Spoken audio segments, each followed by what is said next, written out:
চোখে দেখা কবরের আযাব। হযরত মাওলানা আব্দুর রব সাখরভী, তিনি বর্তমান বিশ্বের একজন বড় আলেম, পাকিস্তানের একজন বড় বিখ্যাত আলেম। তিনি তার রিসালার মধ্যে, কিতাবের মধ্যে লিখছেন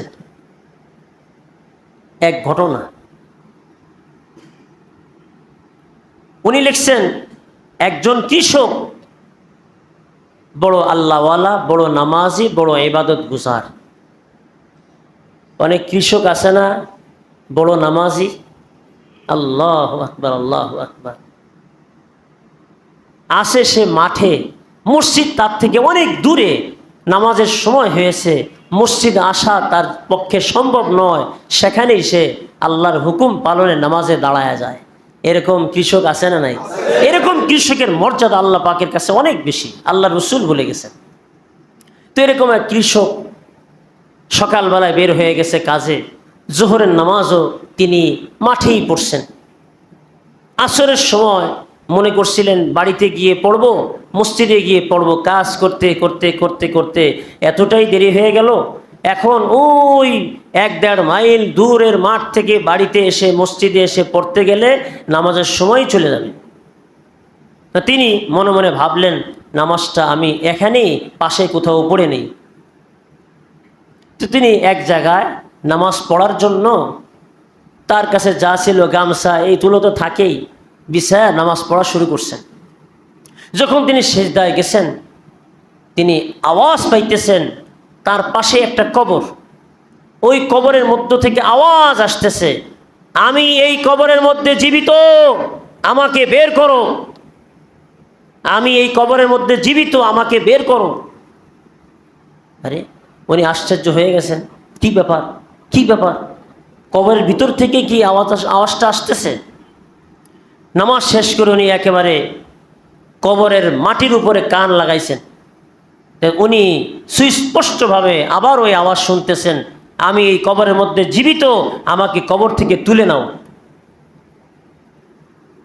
উনি এই খবরটা দ্রুত সব মানুষকে জানায় দিছেন।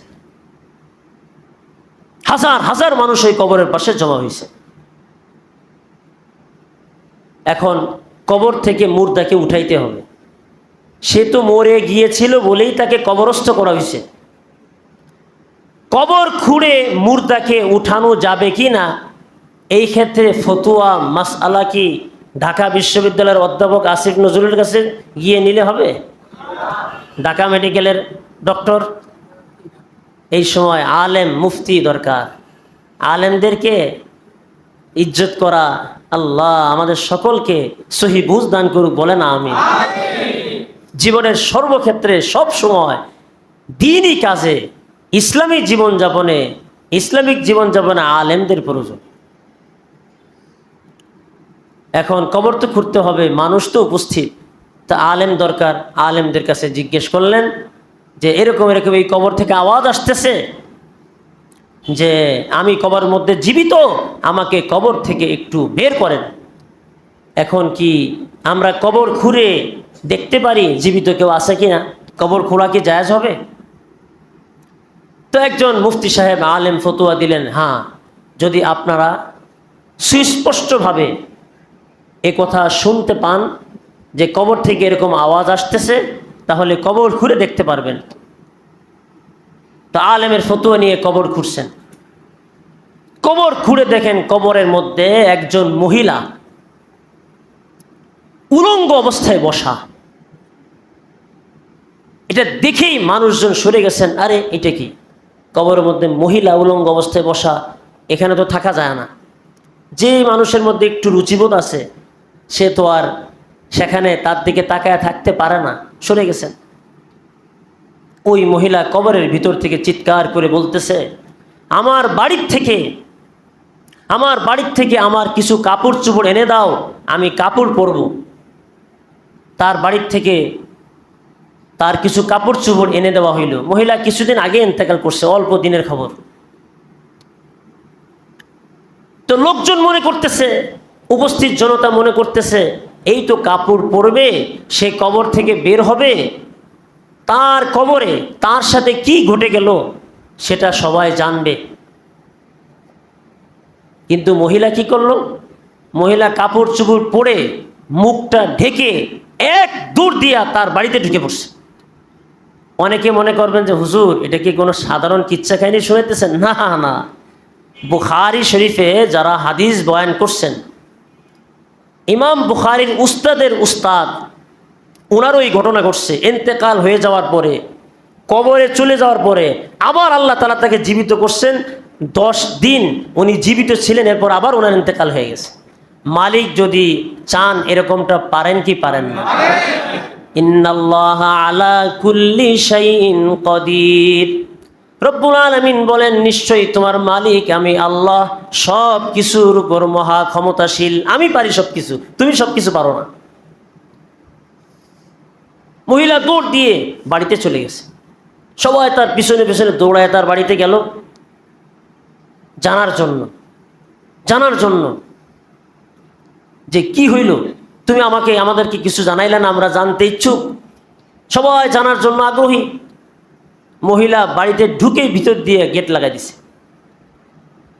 বাইরের থেকে লোকজন ডাকতেছে, গেটটা খুলো, তোমাকে একটু দেখে তোমার কাছ থেকে কিছু কথা শুনবো।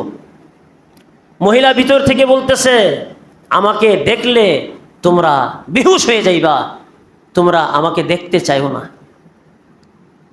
তো কিছু মানুষ তেমন আছেন যারা এই কথা শুনেই বুঝে নিছেন না, দেখা যাবে না। আর কিছু মানুষ তো আছে আল্লাহ অনেক সাহসী, বলতেছে না না না, আমরা ভয় পাবো না, বেহুশ হব না, তুমি গেট খুলো, আমরা তোমাকে একটু দেখতে চাই, তোমার সাথে একটু কথা বলতে চাই, দেখে দেখে কথা বলবো। মহিলা গেট খুললেন। গেট খোলার পর মহিলার মাথার দিকে যখন তাকাইছে, দেখে যে মাথা মুখ একেবারে পুরা ঢেকে বেরোইছে। আরে তোমাকে দেখবো, এরপরে তোমার সাথে কথা বলবো, তুমি যে পুরা সব কিছু ঢেকে রাখছো, তোমার মাথার থেকে কাপড়টা সরাও না। কয় না, মাথার থেকে কাপড়টা সরানো যাবে না। কয় না, সরাও একটু দেখি। মাথার কাপড় সরাইছে। মাথার কাপড় সরানোর পর উপস্থিত জনতা দেখতেছে ওই মহিলার মাথায় একটা চুলও নাই, চামড়াও নাই, শুধু মাথার খুঁড়ি আছে, খুঁড়ি। সবাই আশ্চর্য হয়ে গেল, আরে এটা কি, এটা কেন হইল, এটা কিভাবে হইল, তোমার এই অবস্থা কেন? মহিলা বলতেছে রাখো, বলতেছে তোমার আমার হাতের দিকে তাকাও। হাতের দিকে তাকায় দেখে হাতের একটা নখও তার নাই, আঙ্গুল আছে, নখ নাই।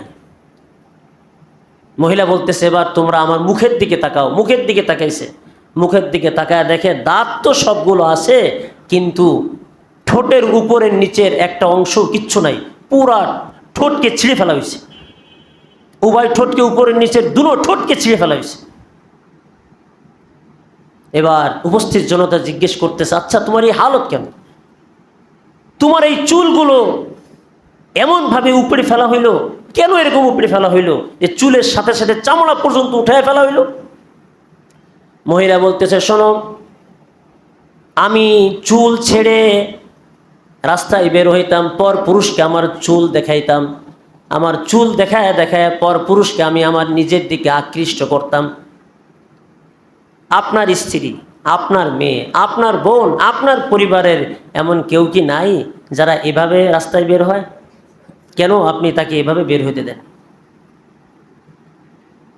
এবার মহিলা বলতেছে, শোনো, আমার হাতে যে নখ নাই, এই নখগুলোকে প্লাস দিয়ে টেনে উঠায় ফেলা হয়েছে। কেন এমনটা করা হয়েছে জানো? এই জন্য করা হয়েছে, আমি নখের মধ্যে নেল পালিশ লাগায়া আমি রাস্তায় বের হয়েছি, পর পুরুষকে আমার দিকে আকৃষ্ট করছি। মালিক রব্বুল আলামিন অসন্তুষ্ট হয়ে গেছেন। কবরের মধ্যে ফেরেশতারা আল্লাহর হুকুমে আমার নখগুলো পিলাস দিয়ে টেনে টেনে উঠায় ফেলছে, উপড়ে ফেলছে। আচ্ছা এবার বলো, তোমার ঠোঁট কি হইল? ঠোঁট কই, উপরে নিচে ঠোঁট যে নাই। তো শোনো, এই ঠোঁটের মধ্যে আমি লিপস্টিক লাগায়া রাস্তায় বের হইতাম, পর পুরুষকে আমার সৌন্দর্য দেখাইতাম, আমার দিকে আকৃষ্ট করতাম। মালিক রব্বুল আলামিন আমার উপর নারাজ হয়েছেন। আল্লাহ তাআলা অসন্তুষ্ট হয়ে ফেরেশতাদেরকে হুকুম করছেন কবরের মধ্যে তার ঠোঁটটা পিলাস দিয়ে টেনে টেনে ছিঁড়ে ফেলা। ফেরেশতারা আমার ঠোঁট পিলাস দিয়ে টেনে টেনে ছিঁড়ে ফেলছে। রব্বুল আলামিন দু একটা ঘটনা এরকম দেখায় দেয়। কেন দেখায়? ফাতাবিরু ইয়া উলিল আবসার। আল্লাহ রব্বুল আলামিন বলেন, ওহে বুদ্ধিমানেরা, তোমরা এর থেকে শিক্ষা গ্রহণ করো। আল্লাহ তাআলা দুই একটা দেখায় দেয়। নবীদের জমানায়ও দুই একটা দেখাইছেন, আউলিয়ায়ে কেরামের জমানায়ও দুই একটা দেখাইছেন। আল্লাহ তাআলা এখনো দুই একটা ঘটনা মাঝে মধ্যে ঘটায় ঘটায় দেখান।